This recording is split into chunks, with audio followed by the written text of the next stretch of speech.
Now that we have an overview of Ansible, let's understand Ansible from network automation point of view. So Ansible provides capabilities to automate various network tasks, such as it could be device configuration, network provisioning, and network management.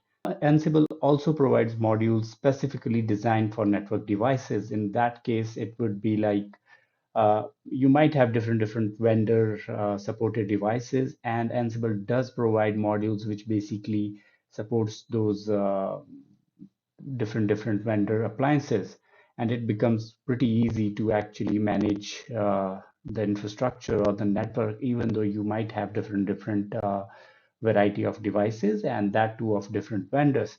But the most beautiful thing about Ansible is like it does provide platform agnostic solutions.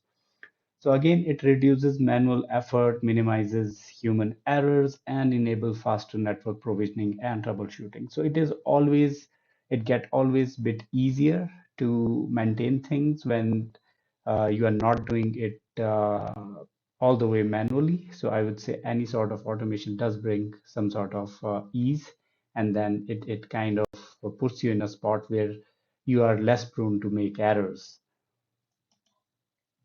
Okay, so this gives an overview of internal functionality of Ansible. I would say it's not something very complete, but it's just give you an idea about what exactly could happen when we talk about some of the internal implementations of the Ansible modules or plugins.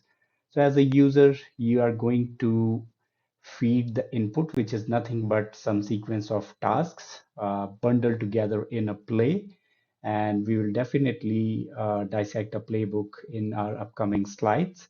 And then Ansible does provide some of the capabilities. Again, these capabilities are nothing but a bunch of modules or plugins, or it could be roles. That term is again, we can discuss further.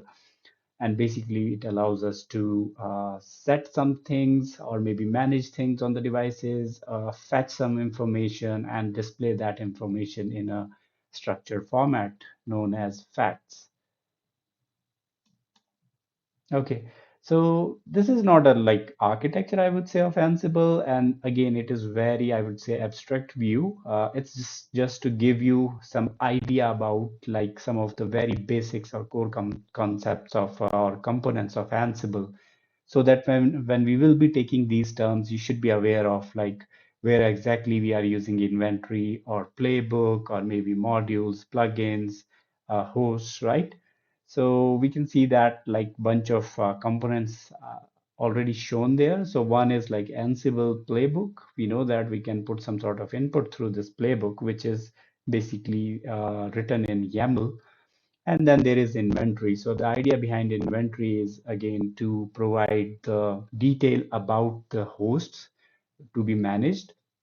And then again, Ansible does provide CLI utilities. There are like support of modules, which could be vendor specific as well.